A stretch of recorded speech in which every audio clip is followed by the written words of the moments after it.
It's time for Recipe of the Day.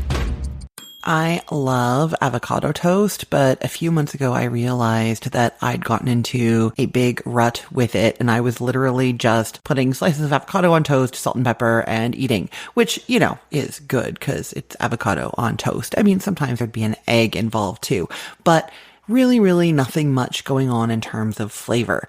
And, you know, I do all these seasoning blends on the Cookful, and I was thinking I would love it if I had a little seasoning blend that was just matched perfectly with avocado that would be just great to have on avocado toast. Now, what I didn't want was to have it taste like guacamole, and that is because I already have a guacamole seasoning blend that I use to make guacamole, and I think of avocado toast and guacamole as like slightly different. The avocado goes with the same things no matter what because it's avocado, but I just want the flavor profiles of those two things to be different. So this is more just avocado toast seasoning, but I guess you could use it in guacamole. I mean, you could use it anytime that you're cutting up avocado for anything.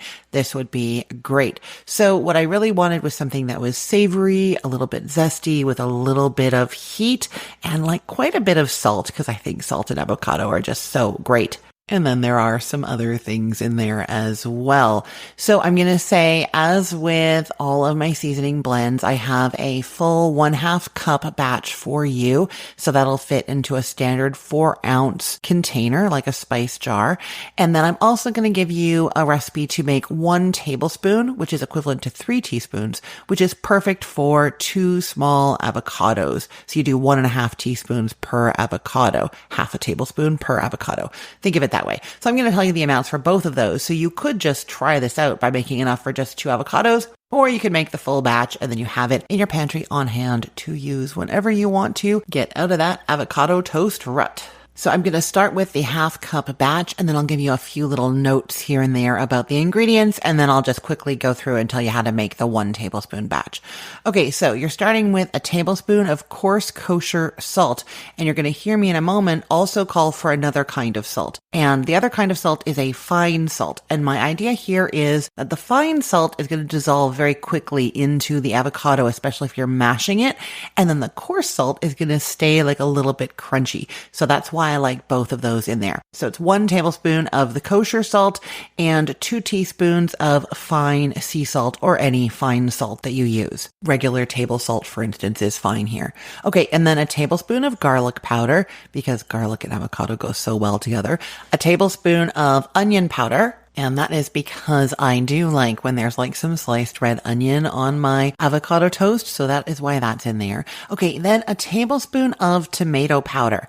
I've told you about this before. Now this one is optional here. And the reason it's optional is because you can't usually get this at like a regular grocery store and you'd have to order it. But I really love this stuff. It's basically 100% tomatoes that have been dried and then ground into like a really fine powder that just dissolves into things. You know, and it tastes a lot like sun-dried tomatoes, and you can add it into a seasoning blend like this. You can add it in place of tomato paste for that kind of like intense tomato flavor into things. It's really delicious. So if you have it, use a tablespoon of it. If not, just omit it. There's nothing quite like it anywhere else that you could use. Okay, then 2 teaspoons of ground cumin. And I will just say that I know a lot of people don't like cumin or don't like a lot of it. So you can use less of it for sure, or even omit it if you want to. And then 2 teaspoons of either dried cilantro or dried parsley, or a teaspoon of each.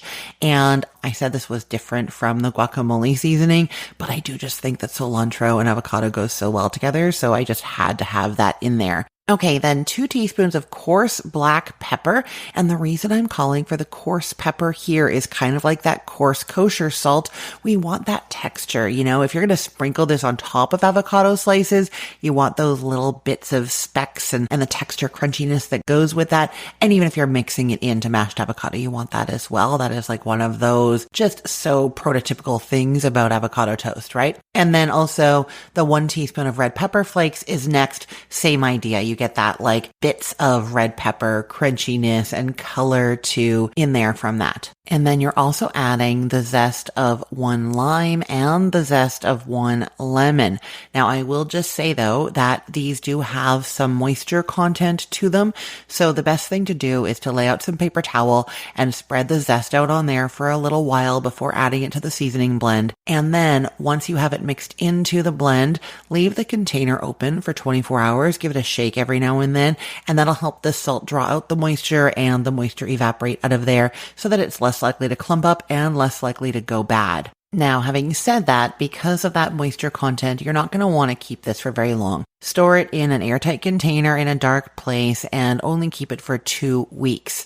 If you want to keep it for longer, you can use some alternate ingredients to the zest. So what you can do instead is a teaspoon of lemon pepper. I would then omit the pepper from the recipe, or at least some of it. Or you can use a teaspoon of ground coriander. That has really nice citrusy flavor. Or a teaspoon of sumac, also really nice citrus flavor. The alternative to those is if you have one of those like True Lime, crystallized lime, or crystallized lemon packets. They're made out of 100% lemon or lime, and it's like crystallized powder that people add to their drinks.